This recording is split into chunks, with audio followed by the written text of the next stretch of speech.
First of all, Rob, congratulations on a wonderful performance. Thanks. There's a real subtlety to your performance here, and I think a lot of the best actors say that it takes more confidence to do something like that. Would you feel, moderately less pressure this time out after tackling the Twilight franchise and the fans that come with that? Yeah, I mean, well, kind of. I mean, yeah, there's like a different type of pressure because everyone's, because the Twilight movies do so well, and then everyone's like, oh, to the most important thing to a lot of commentators is how much money your movies are making. It's totally crazy. But yeah, I guess it's a different type of pressure. But doing this, it was such a relaxed movie to make, and I felt very protected and in my performance and stuff that I wasn't too worried about it. There's a real emotional density to this character as well, given the tragedy that he goes through in the first few minutes of it. Was that something, satisfying to get your teeth into, to get really stuck into the role? Yeah, I mean, that was one of the most terrifying things about it, because you've got to kind of establish so much in such a tiny, tiny period of time.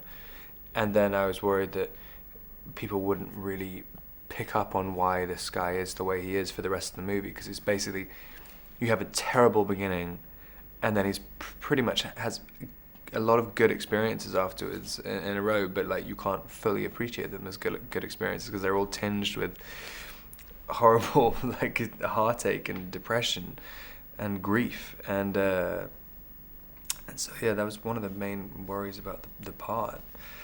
And how does Francis Lawrence, obviously he's done a couple of very CGI heavy movies before, this kind of fanboy movies, and he's very adamant he wanted to use very little CGI in this one.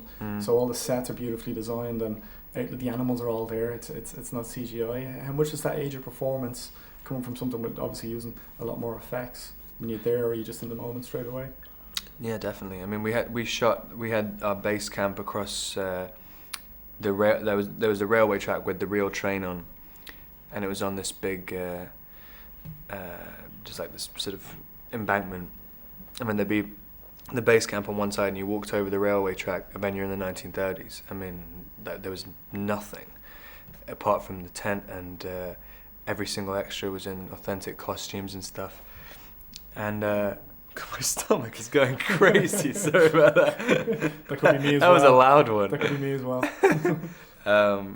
Yeah, it makes the performance very, very, very much easier doing that. I mean, you really feel like you're not even acting half the time. You're just living in the 30s. And I mean, chemistry isn't something you can teach. It's either there or it's not there. And at what point did you feel like you had it with Reese? Obviously, it's the backbone of the movie, that romance. I mean, immediately, really. I mean, she's really fun and really intelligent, and just a great talker. And it's kind of, I mean, I got on with her immediately. I mean, as soon as I met her, really. I met her again for this. I did a movie with her ages ago, but yeah, it was all good. I mean, they're 23 now, still very, very young. Obviously, is there anybody? 24, almost 25. Almost 24. I'm 29, so to me. But is there anybody you look at, career-wise, that you think, I really like the direction they've gone in? I spoke to Leonardo DiCaprio a while back about yourself, and he says the one tip he would give you was to just keep doing what you were doing. That's easy enough. Nice compliment. I mean, yeah, you just kind of, I guess that's the only thing you can do. You can't ever second guess an audience ever, and even though everybody tries. So yeah, I guess I am just gonna keep doing what I'm doing. That's cool. It was a pleasure to meet you, Robert. I do. Good to see you again, sir. Thanks a lot.